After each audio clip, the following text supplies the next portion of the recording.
So the next group of things are more some strengthening things I was just playing with. I did put it up against the wall just for safety purposes.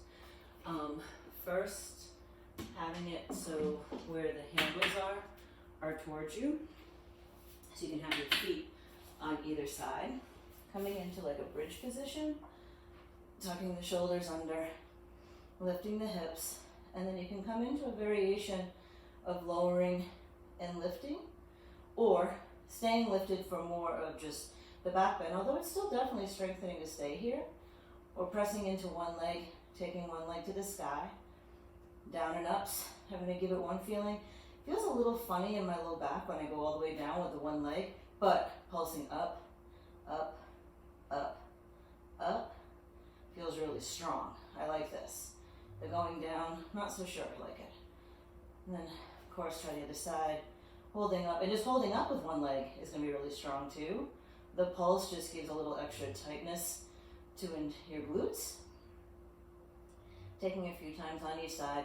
Again, I've done a cycle of this before the video. I wanted to test the waters first. You can use your elbows to kind of press down to reach up a little bit more.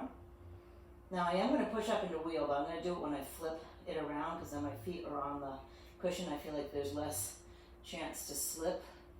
So from there, turning it around so the cushion is towards me. Now a couple of things you can do different here. You can get more into your inner thighs and glutes because your feet can be together. And I guess you could probably do it in this lower level too. I'm just nervous about putting a lot of weight on that because I know it's dowels that are holding it in. So here my feet and knees are touching and then lifting and lowering. See, this feels okay. When my feet were hips distance, I didn't like the way it felt in my low back to go down. And then this is like a little thing that I've learned from my friend Steph in her Inferno Pilates class, is this worked your inner thighs really well. And then you can come onto the balls of the feet, lift your heels, and lower up and down. And then eventually just lift up and keep pulsing up.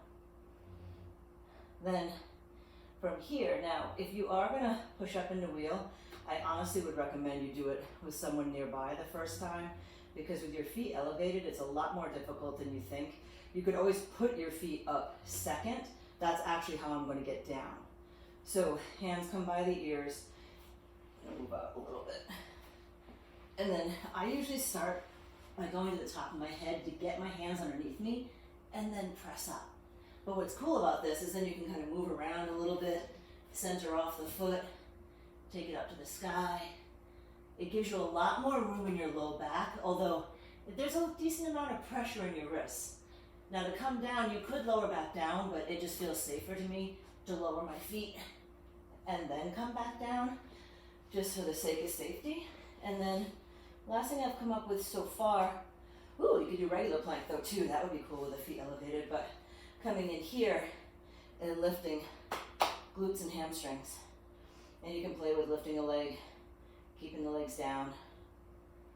And then again, you could always just flip into your belly and either forearm plank or regular plank, because having your feet, I guess I'm about almost the same height, not quite even, but giving yourself a little extra work here.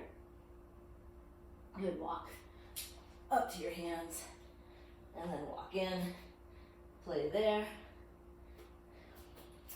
This thing's just feeling like it could be endless.